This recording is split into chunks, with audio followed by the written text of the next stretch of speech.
Thank you so much. Hi, everyone. I hope you're all having a great time at the sessions today. I'm Akanshi Srivastava. I'm currently working as a product engineer in Gojek. Today, I'm going to be talking about micro interactions in Android apps. So, as a developer, as a designer, or as a product manager, it's our responsibility to ensure that our customers, our users are able to interact and are comfortable with our applications. And that is why micro interactions are so important. So without much further ado, let's move. So when designing a product, what are the main things that you take care of? A good UI and maybe a well-written, well-thought-of content and a good architecture to lay it around. But what is more important is the little details to focus on. These little details of the designs are called micro interactions. So what are micro interactions exactly then? So imagine a use case or some scenario or a process that you want to complete in an application. So that use case of yours will require some interaction between the user and the designer, which has designed the designs of the app. So this interaction is very important. And this interaction is actually known as the micro interaction. And it is, as a developer, as a designer, our responsibility to make it very smooth and very comfortable for the users. So here I've shared a couple of examples of micro interactions. I've used the basic Google Calendar app, and I'm pretty sure you must have come across all these animations, all these interactions before. So you can notice when you click on the button to add an event, these other menu options pop up, and these come very beautifully, very smoothly, and very pleasantly. They don't interfere with your existing designs or the process. Similarly, when you're switching between days or months in the calendar, it's done with a very smooth animation. It doesn't feel like something is interrupting or something is very sudden. So these interactions are very important in an application. So I'll just discuss about the main principles of micro interactions now. So we have three main interactions: continuity, predictability, and transformability. Talking about continuity, why is continuity important in an application? Imagine you have an app which goes from the main product page to the checkout page. Now, when you're in between the checkouts, you suddenly realize there's a very bright, flashy, tacky banner which is showing you some random offers of some other products. So as a user, you might get distracted, you might click on that, and you are actually completely broken off from the flow that you were in, right? So this is why continuity is very important. Your micro interaction should not be distracting. It should be very subtle. It should come very naturally in the app, in the project. So as a user, as a developer, you would want that the user actually lands on the checkout page and is actually checking out with the product that they've selected in the tab, right? So this is why continuity is very important. Talking about continuity a little more with another example, imagine you have a list of items in the recycler view. Okay, just a list of items. So what happens if each item gets added with a very tacky animation? So it might look good for the designer in the beginning. They might have added some animations for, say, 10 items. So whenever I'm scrolling, I'm just going till 10 items, and each item in the list is coming with some animation. But what if in real time that list has over 100 products? So when you're scrolling through the list, you'll see that each item coming in with an animation that is so long will be very annoying for the user, right? So that is why it's very important that they should be very subtle. It should not look like, okay, a lot of time is getting wasted there, or as a user, you're getting distracted because of that long animation. And secondly, equally important is predictability. So anything in our app should look familiar to the user, even if the user is coming to your app for the first time. So when there's a button, it should perform as a button. When I'm clicking on an item in the list, it should perform as an item in the list. It should not happen that my items in the list, when clicked, are taking me back to my main page or are killing my app. That is not a very desirable micro interaction, right? Also, when you're swiping through a product, you would want the swipe animation to have. Instead, if imagine that swipe starts showing you a scaling animation, that is not very desirable. Also, whenever you're there in an application, you know where to land from where. When you're going from screen 1 to screen 2, you are usually familiar that pressing the back button or actually clicking on the back arrow will take you back to the previous page. So it should not happen that these micro interactions are breaking the flow that is there in the application. So now talking about the third, the transformability. Usually you must have noticed, I'll start this one with an example. You must have noticed when you're clicking on an item in a recycler view, in a list view, you're clicking on an item and that item expands, or maybe that item takes you to another page with the details of the item, right? So in that case, you must have noticed that there's a very swift animation that is occurring. It doesn't look like, okay, you're abruptly landing on a very random page and it is coming to you as a surprise. So that should not happen. That is why transformability is very important. Even if, like we checked in the previous example, when the person was clicking on the events button, it just switched very when it was when the person was clicking on the plus button, it was swiftly changing back to events button, and the events button again being clicked on opened the events page. So there was a very swift transformation between the icons, the vectors which were used in the button. And this is what transformability is about. So now I'll discuss the main parts of micro interactions in an Android application. These parts are really important, especially when you're implementing micro interaction in an Android app. So the first one is a trigger. So what a trigger does is that imagine you have, like, we'll just take the example of the Google Calendar again. What I want to do here is I want to add an event in my Google Calendar. Now there are multiple ways I can approach that. I can either click on the events button to add the event, or I can just click on the calendar, double click on the calendar, and it will open the events page for me, right? I will be able to add my event. So this is called a trigger. So a trigger is basically the action which is prompting the use case that you want to hit.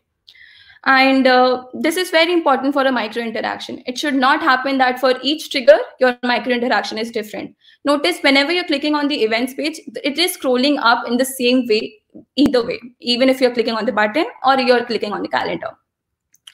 Secondly, talking about rules.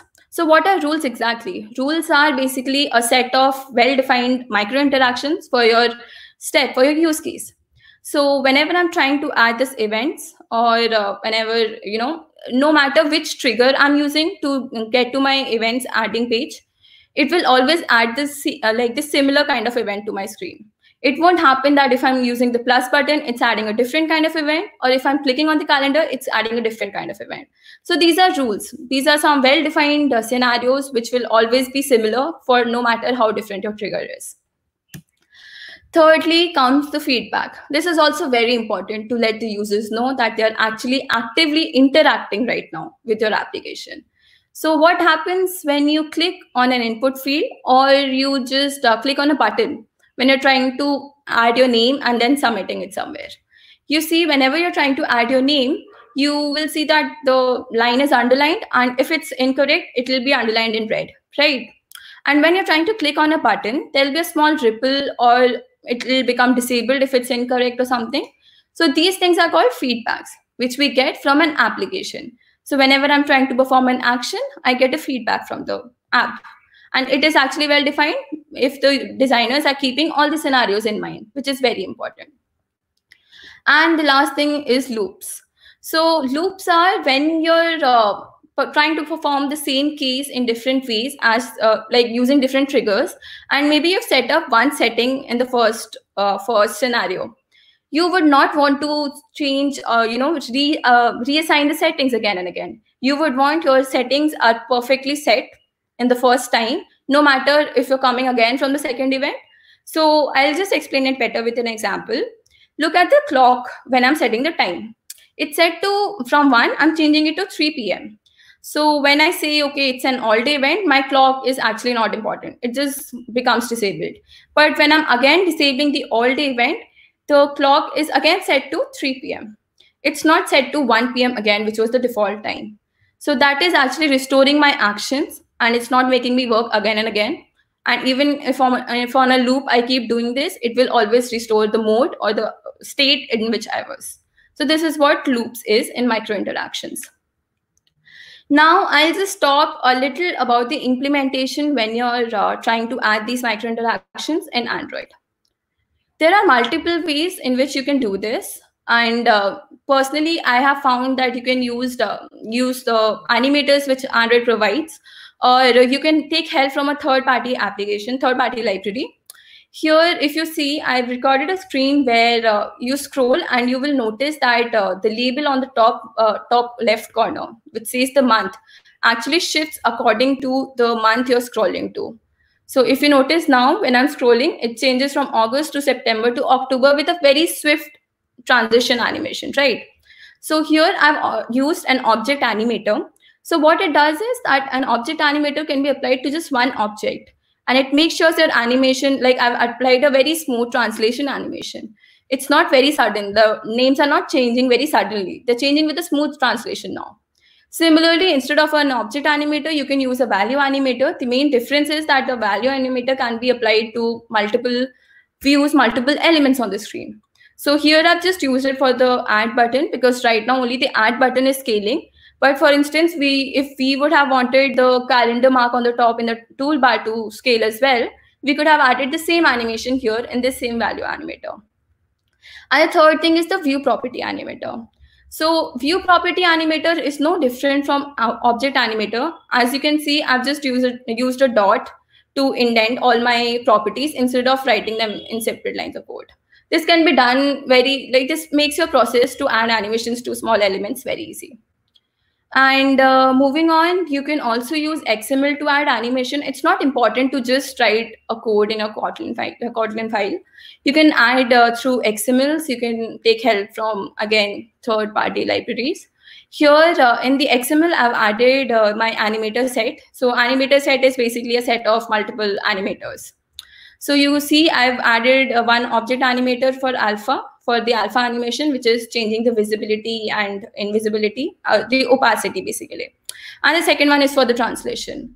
So this can be very easily applied to any object in the code with a couple of lines. That is it. That is all you have to do.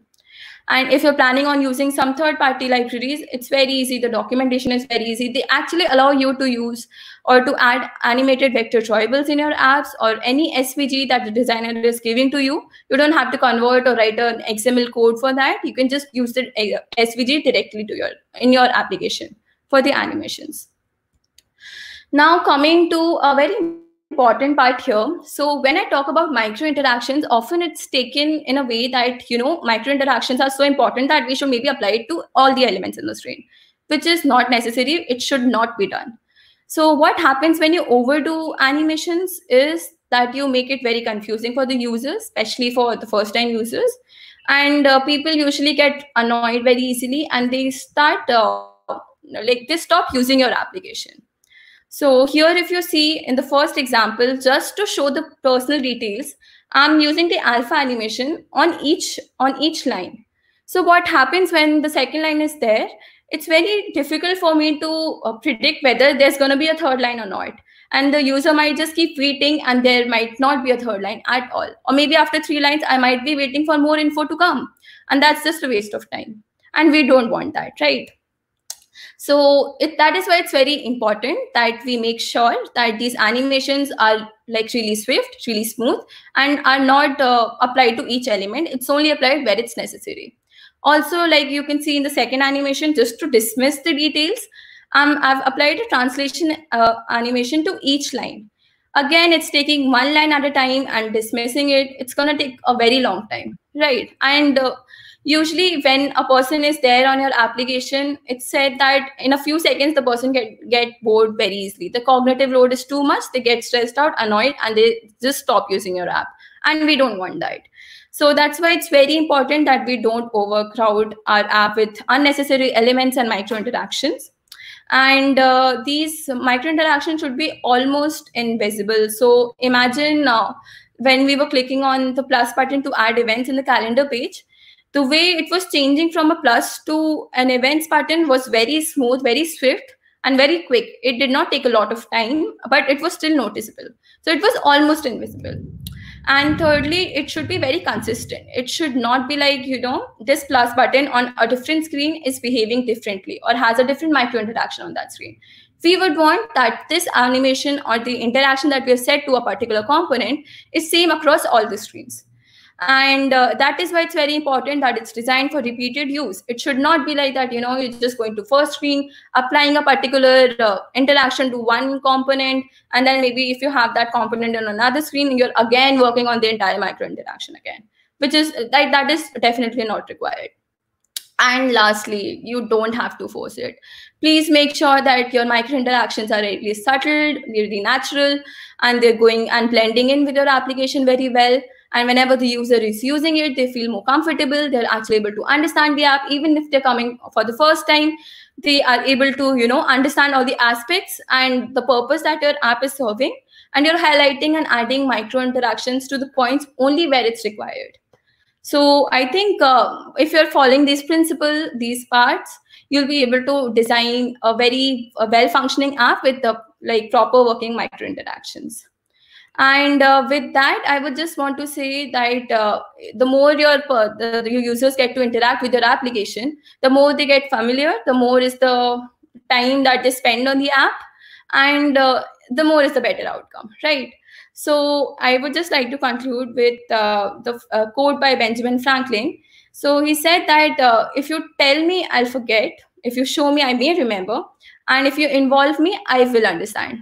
So that is all we have to follow when you're applying micro interactions. Just don't tell what the users can do. Make sure they're getting involved and they're able to experience it. That's all from my side. I hope you enjoy the session. If there are any questions, please feel free to drop them in the question box. Thank you.